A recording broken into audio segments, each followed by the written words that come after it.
আসসালামু আলাইকুম, কেমন আছেন সবাই? আশা করি ভালো আছেন। তো প্রিয় টপার, আপনি যদি আমার চ্যানেলটিতে নতুন হয়ে থাকেন এবং ল্যাকটা মডেল সফটওয়্যার দিয়ে কাজ শিখতে আগ্রহী হয়ে থাকেন, তাহলে ডিসক্রিপশন বক্সে লিঙ্ক দেওয়া থাকবে, সেখানে ক্লিক করে ট্রেনিং প্যাকেজের ভিডিওগুলো শুরু থেকে এক এক করে দেখে নিন এবং সেই অনুযায়ী ট্রাই করুন। পাশাপাশি চ্যানেলটিকে সাবস্ক্রাইব করে অ্যালার্ম বেলটিকে বাজিয়ে দিন, যাতে নতুন কোনো ভিডিও আপলোড হওয়া মাত্র নোটিফিকেশনটি আপনার কাছে পৌঁছে যায়।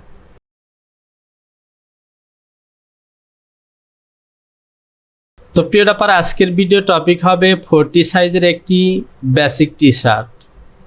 আর আজকের ভিডিওটি একদম নতুনদের জন্য। তো আমরা শিখেছি ল্যাকটা মডেল সফটওয়্যার দিয়ে কাজ করতে হলে শুরুতেই একটি ফোল্ডার সিলেকশন করে স্টাইল নম্বর দিয়ে একটি ফাইল তৈরি করে নিতে হয়, যেখানে আমাদের করা কাজগুলিকে সেভ করব। তো আজকের ভিডিওটি একটি ভিন্নভাবে করব। আমি সরাসরি আমার মডেল ফাইলটিকে অন করলাম। আপনারা এভাবে ল্যাকটা মডেল সফটওয়্যার দিয়ে কাজ শুরু করতে পারেন। আমি চলে যাব ফাইল এবং এখানে স্টাইল নম্বর দেব। আমি 40 সাইজের প্যাটার্ন তৈরি করব, সুতরাং 4001 দিলাম। নতুন একটি শীট নেব, শীট নিউ শীট। কিবোর্ড থেকে Ctrl+U এবং F10। এবার চলে যাব প্যারামিটার, এখান থেকে লেন্থ ইউনিট সিলেকশন করে দিব ইঞ্চি অ্যান্ড 10। যে বাটনটি প্রেস করলাম, এবার আমি চলে যাব ফাইল, এখান থেকে ওপেন মডেল এবং নোতে ক্লিক করব। এখান থেকে চলে যাব আমার লোকেশনে। আমি চলে যাব প্যাটার্ন, ল্যাকটা প্যাটার্ন। এখানে একটি ফোল্ডার তৈরি করব আমার স্টাইল নম্বর দিয়ে 4001। এখান থেকে দেব ক্যান্সেল। এবার চলে যাব ফাইল, এখান থেকে অ্যাক্সেস পাথ। ফাঁকা অংশে ক্লিক করে চলে যাব আমার লোকেশনে। প্যাটার্ন, এখান থেকে 41, ওকে। ডাবল কোটেশনে ক্লিক করলাম, ওকে। এবার ফাইলটিকে একবার সেভ করে দিতে হবে। ফাইল, সেভ, আবারও ফাইল, সেভ এবং কন্টিনিউ। এবার আমার মডেলটি প্যাটার্ন তৈরি করার জন্য প্রস্তুত। যেহেতু আমি 40 সাইজের প্যাটার্ন তৈরি করব, সুতরাং এখানে আমাকে একটি সাইজ টেবিল নিতে হবে। আমি চলে যাব F7, এখান থেকে IMPEBT টেবিলে ক্লিক করলাম। তো 2T থেকে 40 এবং 80 একটি টেবিল আছে, এটিকে সিলেকশন করলাম এবং ওপেন। চলে এসেছে। এবার এখানেই প্যাটার্ন তৈরি করব। তো প্রিয় টপার, আমি কোনো মেজারমেন্ট শিট ব্যবহার করব না, মেজারমেন্টগুলো আমার জানা আছে, সুতরাং আমি সরাসরি প্যাটার্ন তৈরি করব। আমি চলে যাব F2, এখান থেকে রেক্ট্যাঙ্গেল এবং ফাঁকা অংশে ড্র্যাগ করলাম। আমার লেন্থ হবে 65 এবং চেস্টের মেজারমেন্ট হবে 27। 4-এর 1 অংশ হবে 6.75। F1 থেকে প্যারালাল। শুরুতে নেব আমি ব্যাক নেক ড্রপ 0.625। এরপর নেব ফ্রন্ট নেক ড্রপ 2.75। এবার নেক ওপেনিং নেব 2.75। এবার অ্যাক্রস শোল্ডারের মেজারমেন্ট নেব। আমার টোটাল শোল্ডার হবে 10 হাফ, সুতরাং হাফ হবে 5.25। আরেকটি লাইন নেব শোল্ডার স্লোপ। শোল্ডার স্লোপের মেজারমেন্ট নেব আমি 0.875। এ হলো আমার শোল্ডার পয়েন্ট। আমি এই অংশটিকে বড় করে নিই। যেহেতু আমি শোল্ডারের মধ্যে ফরওয়ার্ড দেব, সুতরাং বেজিয়ার দিয়ে শোল্ডারের এই লাইনটিকে টেনে দিলাম। F3 থেকে পয়েন্টটিকে ইনসার্ট করে দেব। F1 থেকে প্যারালাল সিলেকশন করলাম এবং শোল্ডারের এই লাইনটিকে ডাউনের দিকে নেব আমি -0.5। টপের দিকে দেব 0.5। আমি শোল্ডারের ফরওয়ার্ড নিয়ে নিয়েছি। এবার বেজিয়ার সিলেকশন করব এবং এ হলো আমার শোল্ডার পয়েন্ট, এখানে ক্লিক করব। আমি চলে যাব ডিএল, এখানে টাইপ করব 6.5। এটি হলো আমার স্ট্রেট আর্ম হোলের মেজারমেন্ট। তো প্রিয় টপার, এখান থেকে আমার এই লাইনটি প্রয়োজন নেই, আমার প্রয়োজন হলো পজিশন মার্ক। সুতরাং F3 থেকে আমি এই পয়েন্টটিকে ইনসার্ট করে দিলাম এবং এই লাইনটিকে ডিলিট করে দেব। F1 থেকে বেজিয়ার, এ হলো আমার ফ্রন্ট আর্ম এবং ব্যাক আর্ম শোল্ডার পয়েন্ট হয়ে আর্ম,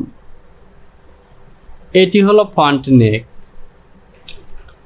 এবং ব্যাক নেক পয়েন্ট থেকে নেক পয়েন্ট হয়ে ব্যাক নেক। এবার আমি অপ্রয়োজনীয় লাইনগুলিকে ডিলিট করে দেব।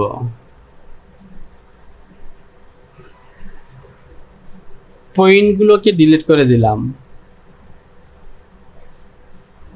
আমরা শিখেছি একটি লাইনের সাথে আরেকটি লাইনকে কিভাবে অ্যাডজাস্ট করতে হয়। আমরা চলে যাব F3, এখান থেকে অ্যাডজাস্ট টু লাইন, এই লাইনটিকে অ্যাটাচ করব এই লাইনের সাথে। সুতরাং এই লাইনে ক্লিক করে এখানে ক্লিক করলাম। এবার এই লাইনে ক্লিক করে এখানে ক্লিক করব, তো দেখতে পাচ্ছেন অ্যাটাচ হয়ে গেছে। আমি ফাইলটিকে একবার সেভ করে নেই, ফাইল, সেভ এবং কন্টিনিউ। এবার আমি প্রথমেই আর্মহোল পজিশনের কাজ করব। আমাকে হ্যান্ডল বাটনটি অন করে নিতে হবে, সুতরাং আমি কিবোর্ড থেকে এইচ বাটনটি প্রেস করব। আমাকে ক্যাপিটাল লেটার দিতে হবে, সুতরাং আমি দেব শিফট এইচ। তো দেখতে পাচ্ছেন অন হয়ে গেছে। হ্যান্ডল বাটনটি যখন অন হবে তখন লক্ষ্য করুন এখান থেকে লাইনের মধ্যে সাদা সাদা দেখাচ্ছে। এবার আমি এই অংশটিকে বড় করে নিলাম। যেহেতু আমার অ্যাক্ট্রস ফ্রন্ট এবং ব্যাগের কোনো মেজারমেন্ট নেই, সুতরাং আমরা শোল্ডার লাইন এবং সাইড লাইনের সাথে 90 ডিগ্রি ফলো করে এই শেপটি দেব। এ হলো আমার ফ্রন্ট আর্ম।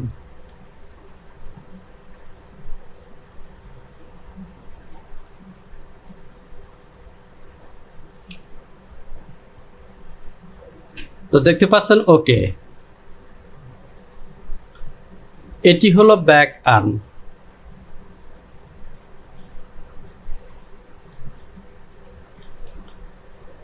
আমাদের আর্মহোল পজিশনের কাজ হয়ে গেছে। এবার আমি চেক করে দেখব সঠিকভাবে সেভ হয়েছে কিনা। আমি চলে যাব F1 এ, এখান থেকে এ পয়েন্টটিকে অফ করে দিলাম। সিম অ্যাসিস দিয়ে শোল্ডার লাইনের মধ্যে দুটি পয়েন্টে ক্লিক করলাম। সিমেট্রি দিয়ে ফ্রন্টের এই লাইনে ক্লিক করলাম। তো লক্ষ্য করুন আর্মহোলের মধ্যে সুন্দর একটি শেপ হয়েছে। তো প্রিয় টপার, এখান থেকে আপনি যদি সঠিকভাবে শোল্ডার স্লোপের মেজারমেন্ট নিতে পারেন তাহলে অ্যাক্ট্রস ফ্রন্ট এবং অ্যাক্ট্রস ব্যাকের মেজারমেন্ট অটো হয়ে যাবে, যদি আপনি 90 ডিগ্রি ফলো করে কাজ করেন। সবসময় একটা জিনিস মাথায় রাখবেন, শোল্ডার স্লোপ যত বেশি হবে অ্যাক্ট্রস ফ্রন্ট এবং অ্যাক্ট্রস ব্যাকের মেজারমেন্ট তত কম হবে। আর যদি শোল্ডার স্লোপের মেজারমেন্ট কম হয় তাহলে অ্যাক্ট্রস ফ্রন্ট এবং ব্যাকের মেজারমেন্ট বেড়ে যাবে, যদি আপনি এরকম একটি শেপ তৈরি করতে চান। তো আমি এটিকে ডিলিট করে দিলাম। এবার আমি এখান থেকে চলে আসবো নেক পজিশনে, রিশেপ সিলেকশন করলাম। এটি হলো আমার ফ্রন্ট নেক। আমি শোল্ডারের এই লাইনের সাথে 90 ডিগ্রি রাখবো এবং ফ্রন্টের এই লাইনের সাথে 90 ডিগ্রি ফলো করে এরপর এই লাইনগুলোকে এভাবে ছোট বড় করে শেপ ঠিক করব। তো দেখতে পাচ্ছেন ওকে, এ হলো আমার ব্যাক নেকের শেপ। এবার যেহেতু শোল্ডার লাইনের মধ্যে সিম অ্যাসিস দিয়ে লাইন টানাই আছে, সুতরাং সিমের টিসে ক্লিক করব এবং এ হলো আমার ফ্রন্ট নেক। তো এখানে লক্ষ্য করুন আমার এই শেপটি আরেকটি হালকা হবে। আমি এই পয়েন্টটিকে ডাউনের দিকে নিয়ে আসবো, আমি এই পয়েন্টটিকে ডাউনের দিকে নেব -0.1।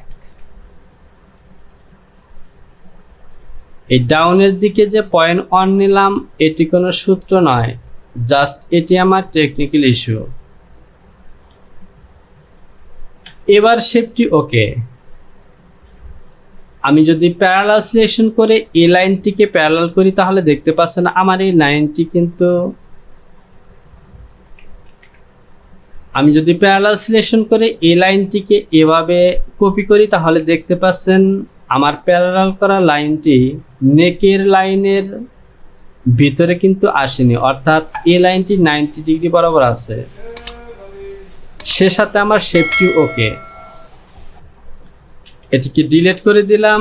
আমরা শিখলাম কিভাবে সিমেট্রিজ এবং এক্সিমেট্রিজ দিয়ে 90 ডিগ্রি শেপ চেক করতে হয়।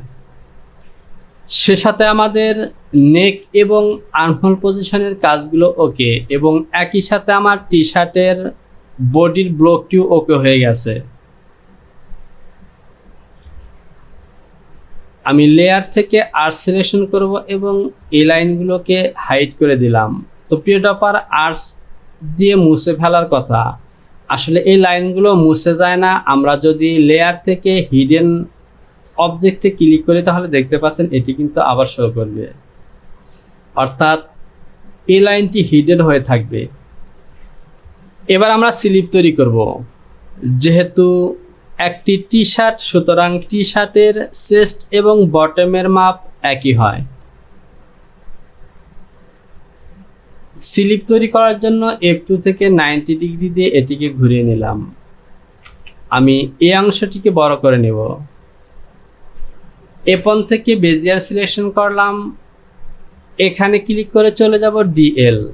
আমার শর্ট স্লিপের লেন্থ হবে 6 ইঞ্চ।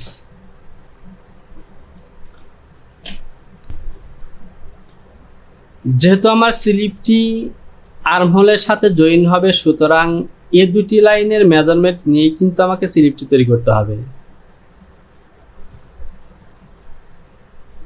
এটি হলো ফ্রন্ট আর্ম।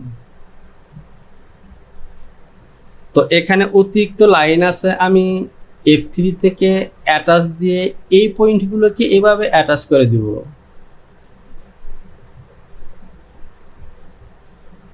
এবার শো করলাম। এই মেজারমেন্ট দুটিকে আমি ক্যালকুলেশন করব। 6.985 প্লাস 7.750, টোটাল মেজারমেন্ট 14.735। এর সাথে স্লিপের মেজারমেন্ট আমি প্লাস করে নেব 0.5। এ হলো আমার টোটাল মেজারমেন্ট ডিভাইডেড 2। যেহেতু হাফে স্লিপ তৈরি করব, সুতরাং 7.617, 7 ইঞ্চি 500টা স্লিপ তৈরি করব। বেজিয়ার দিয়ে এ পয়েন্টে ক্লিক করে একটি লাইন নিলাম। আমি মেজারমেন্ট শো করে দিলাম। রিশেপ দিয়ে এ হলো আমার স্লিপের শেপ।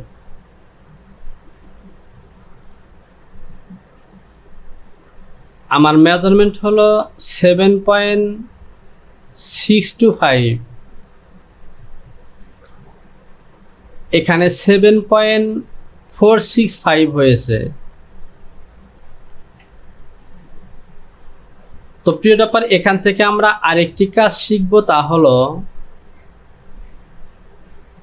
স্লিপের ক্যাপ হাইটের মেজারমেন্ট কিভাবে বের করতে হয়। আমি এই দুটি মেজারমেন্টকে ডিলিট করে দিলাম। আমাদের স্লিপের মেজারমেন্ট 7.625।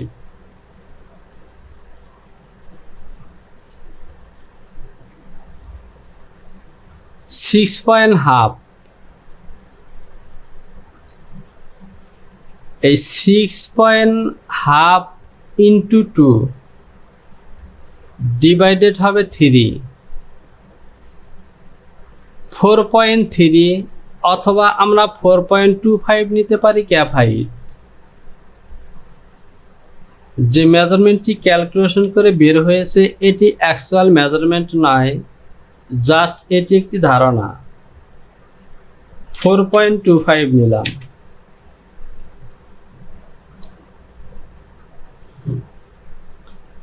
আমি যদি এ বরাবর লাইনটা নিই তাহলে দেখতে পাচ্ছেন এই লাইনটি কিন্তু ডাউনে চলে গেছে। আমি এ বরাবর নিয়ে আসলাম, এই পয়েন্টটিকে আমি ইনসার্ট করে দিব। যেহেতু আমি ক্যাপ হাইটের মেজারমেন্ট বের করে নিয়েছি, সুতরাং আমাকে বাইসেপের মেজারমেন্ট ইনকেস করে এই মেজারমেন্টটি মিট করতে হবে 7.625।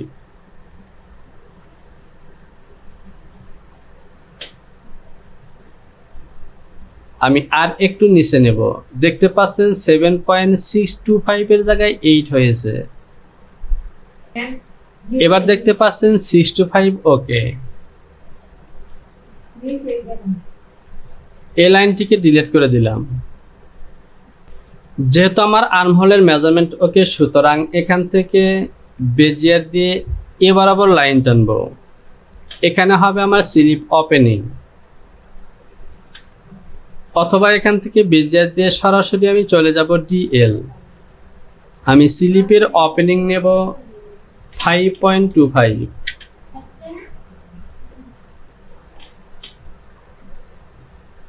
বেজিয়ার দিয়ে এই লাইনটি টেনে দিলাম।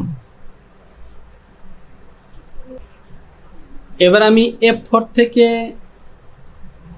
তো F4 থেকে নয়, আমি F1 থেকে আবারও বেজিয়ার সিলেকশন করব এবং আরেকটি লাইন নিলাম। তো প্রিয়ডপার 40 সাইজের প্যাটার্ন তৈরি করতে এখানে স্লিপের আর্মহোলের মধ্যে ফরওয়ার্ড না দিলেও চলে, তো আমি ফরওয়ার্ড দিলাম।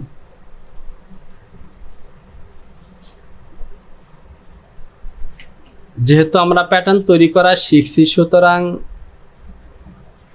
আমরা কিভাবে স্লিপের ফরওয়ার্ড তৈরি করতে হয় তা শিখব।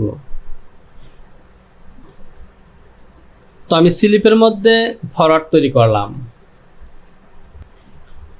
এবার এই স্লিপটিকে আমি দুভাবে সিম করতে পারি। আমি চাইলে দুটি স্লিপ ফ্রন্ট এবং ব্যাক আলাদা সিম করে অ্যাটাচ করতে পারি, অথবা সিমেট্রিক করে ফুল প্যাটার্ন একসাথে বের করতে পারি। তো আজকে আমি আলাদাভাবে সিম করব। তো প্রিয়টাপা লক্ষ্য করুন, এখান থেকে আমাদের ব্লক তৈরি করা ওকে। এখান থেকে আমাদের নেক পজিশনের জন্য একটি রিবের প্যাটার্ন তৈরি করতে হবে। তো আমি নেকের মেজারমেন্টটি শো করি। আমার পয়েন্টগুলো অ্যাটাচ করা নেই, আমাকে অ্যাটাচ করে নিতে হবে।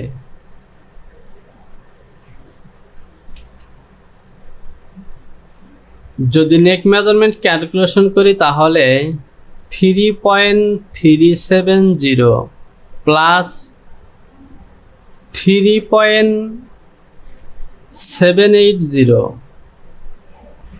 7.15 আমি মাইনাস করব 0.375 6.75। রেক্ট্যাঙ্গেল সিলেকশন করলাম 6.75। হাফ নেক ওপেনিং রিপ আর উইথ দেব আমি 3 সুতা, সুতরাং টোটাল উইথ হবে আমার 0.75। এর সাথে অ্যালাউন্স দেব। এখানে আমাদেরকে আরেকটি কাজ করতে হবে, আমাদেরকে নেক সারকামফারেন্সের একটি মিনিমাম মেজারমেন্ট অবশ্যই খেয়াল রাখতে হবে। আমরা দেখেছি এখান থেকে আমাদের মেজারমেন্ট হয়েছে 6.75, বা যদি আমরা 2 দিয়ে গুণন করি তাহলে টোটাল পাই 13.5। একটি জিনিস সবসময় খেয়াল রাখবেন, 40 সাইজের নেক সারকামফারেন্স মেজারমেন্ট মিনিমাম মেজারমেন্ট হবে 810। যেহেতু এটি নিটের টি শার্ট, রিপ ট্রেস আছে, সুতরাং মিনিমাম নেক ট্রেস 18 থেকে 19 হতে হবে। তো যেহেতু আমাদের মেজারমেন্ট 13.5, সুতরাং ট্রেস 19.5 নাও হতে পারে। আর সে কারণে আমরা ব্যাক পজিশনের মধ্যে একটি কি হোল অ্যাড করে দেব। আমি ডেভেলপ সিলেকশন করব এবং এখান থেকে 2, 3, 4 একটি কি হোল দেব, -2.75। আমি এটিকে ইনসার্ট করে দেব। তো কি হোলের মার্ক আমরা কিভাবে তৈরি করব তা আমরা শিখেছি। এই মার্কটি আমরা পরেও দিতে পারবো বা এখানেও দিতে পারবো। আমি এখান থেকে বেজিয়ার দিয়ে এই মার্কটিকে দিতে পারি। আমি ঠিক এভাবে দিতে পারি। শিফট বাটনটি চেপে ধরে এভাবে ক্লিক করব, কাপ পয়েন্ট অন করলাম এবং এখান থেকে আমরা শেপ ঠিক করে নেব। তো প্রিয় টপার, দেখতে পাচ্ছেন কি হোলের মার্ক হয়ে গেছে। এবার আমরা এখান থেকে পিসগুলোকে সিম করে বের করে নিব। আমি F2 থেকে 90 ডিগ্রি দিয়ে এটিকে ঘুরিয়ে নিলাম। ডিসপ্লে থেকে হ্যান্ডল বাটনটিকে অফ করে দেব, মেজারমেন্টগুলিকে হাইড করে দেব, কাট পয়েন্ট অফ করে দিলাম। ফাইলটিকে একবার সেভ করে নেই, কন্টিনিউ। এরই সাথে আজকের ভিডিওটিকে আমি এখানেই শেষ করলাম। শীঘ্রই চলে আসবো পরবর্তী টিউটোরিয়াল নিয়ে। সে পর্যন্ত ভালো থাকুন। আল্লাহ হাফেজ।